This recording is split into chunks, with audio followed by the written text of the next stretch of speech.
ಈಗಿನ ಬ್ರೇಕಿಂಗ್ ನೋಡೋಣ. ಜಮ್ಮು ಕಾಶ್ಮೀರದಲ್ಲಿ ಕಾಂಗ್ರೆಸ್ NC ಮೈತ್ರಿ ಕಮಾಲ್ ಮಾಡ್ತಾ ಇದೆ. ಒಂದು ಲೆಕ್ಕದಲ್ಲಿ 50 ಕ್ಷೇತ್ರಗಳಲ್ಲಿ ಈಗ 49 ಆಗಿದೆ. 49 ಕ್ಷೇತ್ರಗಳಲ್ಲಿ ಕಾಂಗ್ರೆಸ್ ಮತ್ತೆ NC ಮುನ್ನಡೆಯನ್ನ ಕಾದುಕೊಳ್ತಾ ಇದೆ. 24 ಕ್ಷೇತ್ರಗಳಿಗೆ ಕುಸಿದಿದೆ ಬಿಜೆಪಿ. PDP 3 ಮತ್ತೆ ಪಕ್ಷೇತರರು ಸೇರಿದಂತೆ ಸಣ್ಣ ಪುಟ್ಟ ಪಾರ್ಟಿಯವರು 13 ಕಡೆಗೆ ಇಲ್ಲಿ ಮುನ್ನಡೆಯನ್ನ ಸಾಧಿಸ್ತಾ ಇರುವಂಥದ್ದು ತುಂಬಾ ಸ್ಪಷ್ಟವಾಗಿ ಇಲ್ಲಿ ಕಾಂಗ್ರೆಸ್ ಮತ್ತು NC ಮುನ್ನಡೆಯನ್ನು ಸಾಧಿಸಿರುವಂಥದ್ದು ತುಂಬಾ ಸ್ಪಷ್ಟವಾಗಿ ಗೋಚರ ಆಗ್ತಾ ಇದೆ. 50ಕ್ಕೆ ಬಂದು ತಲುಪಿದ್ದಾರೆ. 46 ಮ್ಯಾಜಿಕ್ ನಂಬರ್ 50ರ ಆಸುಪಾಸಲ್ಲಿದೆ ಕಾಂಗ್ರೆಸ್. 50 + 3 PDP ಅಂದ್ಕೊಳ್ಳಿ. ಯಾಕಂದರೆ ಕಷ್ಟ ಬಂದಂಥ ಸಂದರ್ಭದಲ್ಲಿ ನಾವು ನಿಮ್ಮ ಜೊತೆಗೆ ಇರ್ತೀವಿ ಅನ್ನುವಂಥ ಮಾತನ್ನು ಮುಫ್ತಿ ಹೇಳಿದರು. ಇಲ್ಲ, ನಾವು ನಿಮ್ಮ ಜೊತೆಗೆ ಇರ್ತೀವಿ ಅಂತ. ಈಗ 50 + 3 53. ಏನಾದರೂ ಅದರ ಸಲ 3-4 ಜನ ಆ ಕಡೆ ಇರ್ಬೋದು. BJP ಸಾಕಷ್ಟು ಇಲ್ಲಿ ತುಂಬ ಇಂಜಿನಿಯರಿಂಗ್ ಮಾಡಿದೆ. ಅದರಲ್ಲಿ ರಶೀದ್ ಇಂಜಿನಿಯರಿಂಗ್ ಕೂಡ ಸೇರ್ಕೊಂಡಿದೆ.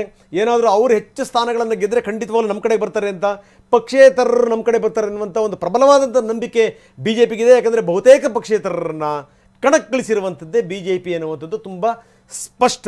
ಆದರೆ ನೋಡಿ, ಒಂದು ಕಾಶ್ಮೀರದ ಚಿತ್ರಣ, ಇನ್ನೊಂದು ಕಡೆಗೆ ಇಲ್ಲಿ ಹರಿಯಾಣದ ಚಿತ್ರಣವನ್ನು ನೋಡ್ತಾ ಇದ್ದೀವಿ.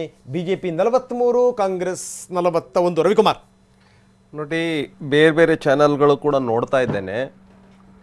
ಜಮ್ಮು ಕಾಶ್ಮೀರದಲ್ಲಿ 24 ಸೀಟ್ಗಳು ಇದೆ. ಅವ್ರ ಕಾಂಗ್ರೆಸ್ಗೆ 50 ಸೀಟ್ಗಳಿದೆ. ಅದರ್ಸು ಬಂದ್ಬಿಟ್ಟು 13 ಸೀಟ್ಗಳಿದೆ.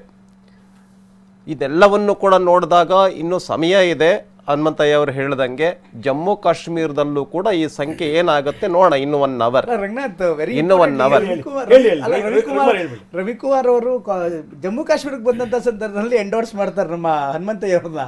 ಹರಿಯಾಣಕ್ಕೆ ಬಂದ ಸಂದರ್ಭದಲ್ಲಿ ಪೊಲಿಟಿಕಲ್ ಅಬ್ಸರ್ವೇಷನ್ ಅದಕ್ಕೆ ಹೇಳ್ತಾ ಇರುವಂತದ್ದು. ಈಗ ಕಾಂಗ್ರೆಸ್ ಮಾಡಿರುವಂತ ಎಡವಟ್ಟುಗಳೇ ಬಿಜೆಪಿಗೆ ಹೆಲ್ಪ್ ಆಯ್ತಾ ಅಂತ ಹರಿಯಾಣದಲ್ಲಿ ಮೊದಲಿಂದಲೂ ಕೂಡ ಎಲ್ಲಾ ಯಾವುದೇ ಒಂದು ಹನುಮಂತಯ್ಯ ಅವರು ನಮ್ಮ ಸ್ನೇಹಿತರು.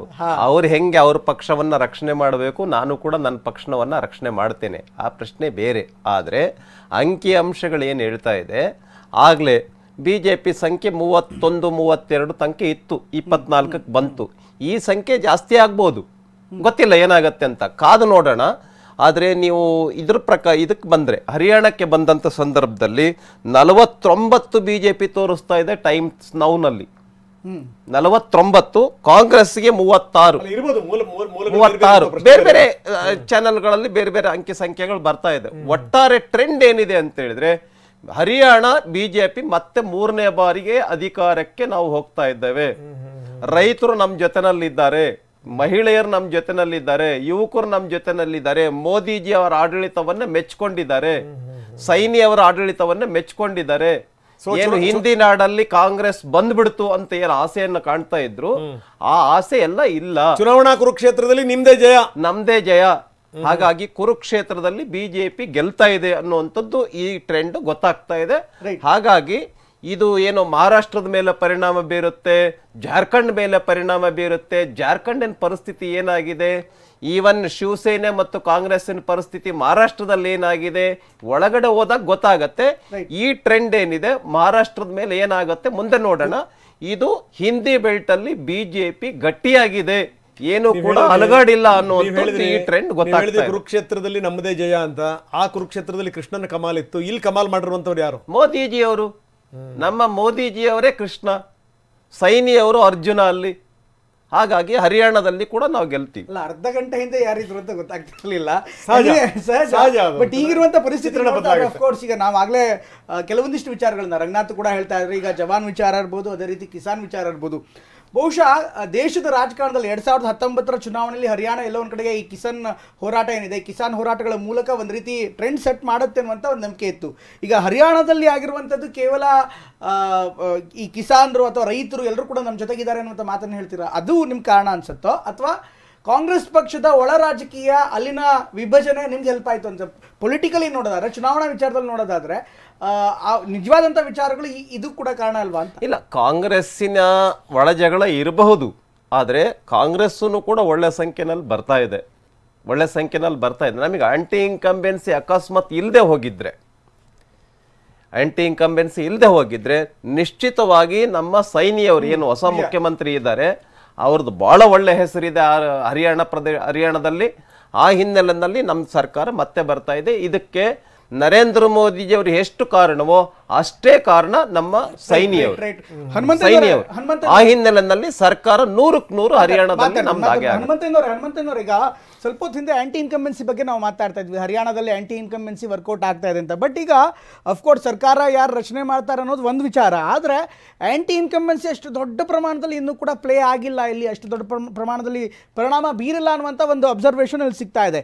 ಈಗಿರುವಂಥ ಅಂಕಿಅಂಶಗಳನ್ನೇ ನೋಡ್ತಾ ಇದ್ರೆ ಅಷ್ಟು ದೊಡ್ಡ ಆಂಟಿ ಇನ್ಕಂಬೆನ್ಸಿ ಆದಂಥ ಸಂದರ್ಭದಲ್ಲಿ ಅಟ್ಲೀಸ್ಟ್ ಕಾಂಗ್ರೆಸ್ ಪಕ್ಷ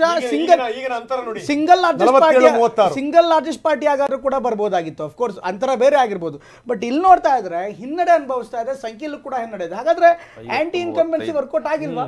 51 ಆಂಟಿ ಇನ್ಕಂಬೆನ್ಸಿ ಖಂಡಿತ ಇದೆ.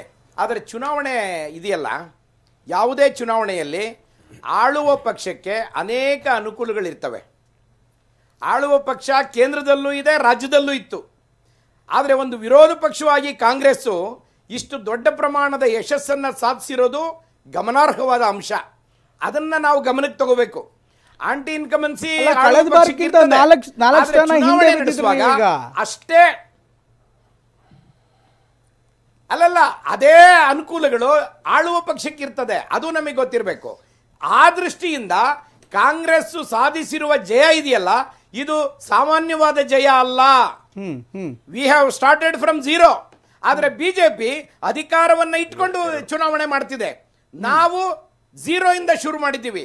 ಆದ್ರಿಂದ ನಮ್ಮ ಸಾಧನೆ ಬಹಳ ದೊಡ್ಡದು. ಆಮೇಲೆ ಜನರ ಭಾವನೆ ಬಿಜೆಪಿಯನ್ನ ಬದಲಾವಣೆ ಮಾಡಬೇಕು ಅನ್ನೋದು ಇದೆ, ಅದರಲ್ಲೇನು ಅನುಮಾನ ಇಲ್ಲ.